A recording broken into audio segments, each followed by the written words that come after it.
PET, or polyethylene terephthalate, is a thermoplastic polymer found in plastic bottles, food containers, and other packaging. PET is known for its clarity, durability, and recyclability.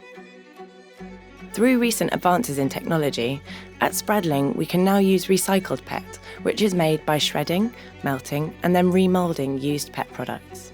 This recycled PET, or RPET, marks a significant reduction in the energy needed to produce virgin PET resin, thus conserving resources and reducing carbon emissions. At Spradling, we're excited about RPET in the backing of our fabrics because it's kinder to the environment in several key ways.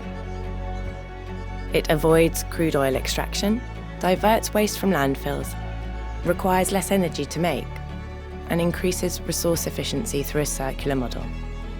For every metre of fabric produced, 12 plastic bottles are recycled. Consumers can contribute to the recycling of PET bottles by participating in recycling programmes and choosing to consume products made from recycled materials whenever possible. This is just one way that we are looking to reduce our impact on the environment for the long run.